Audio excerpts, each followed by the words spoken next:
Finally, two gentlemen were able to make it down to the studios, Kayode Opeifa and Nyota Egbe. They've been held up in that traffic for us.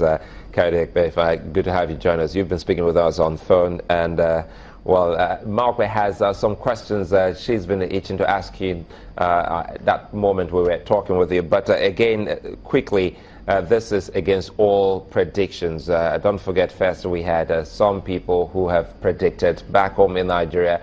And on politics today, we did highlight the Chinese monkey kissing the picture of Trump. And I also never believe the monkey that has all its prediction come to pass. Is the monkey likely to be right on point on this? But again, very quickly, we're talking about how this has come to a lot of people as a huge surprise.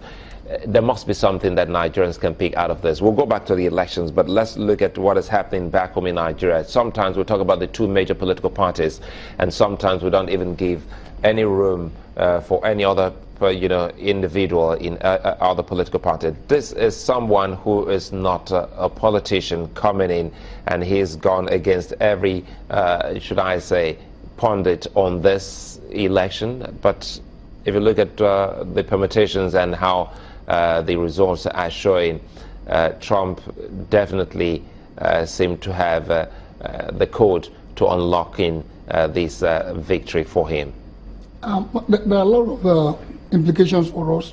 Firstly, there are other predictions that predicted right, that Trump will win.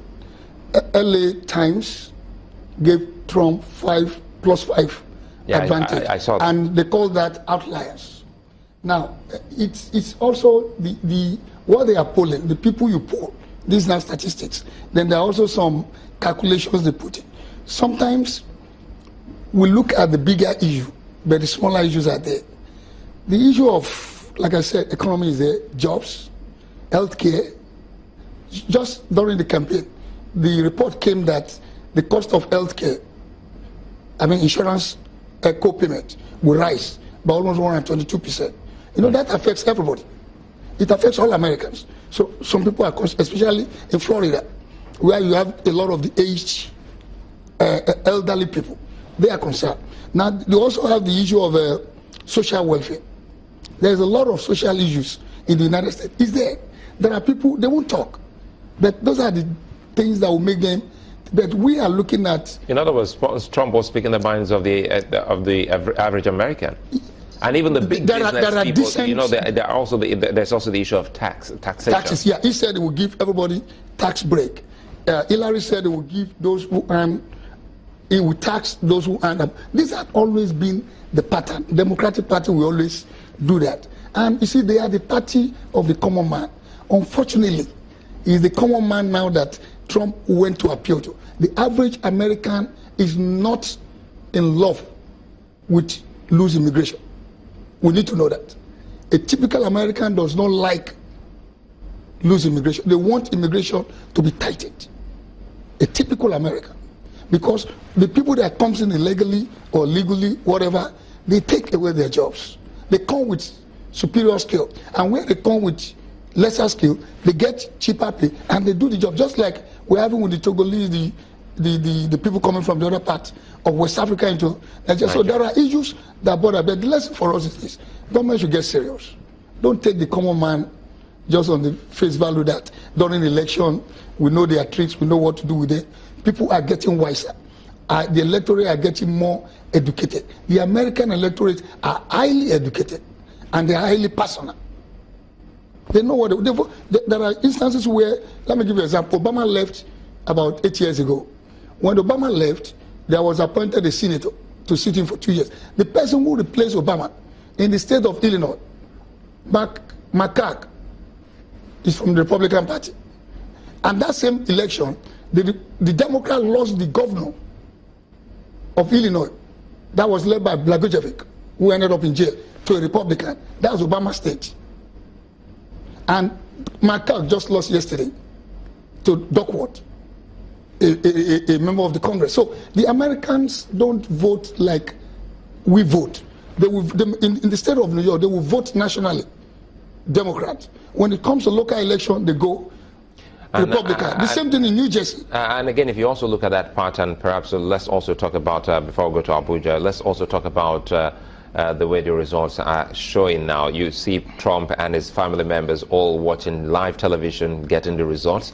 But back home here, we don't get, you know, an inkling. Whether you beam your searchlight on television, you hear a serious case of INEC, and you can't talk about election results, you can't publish election results.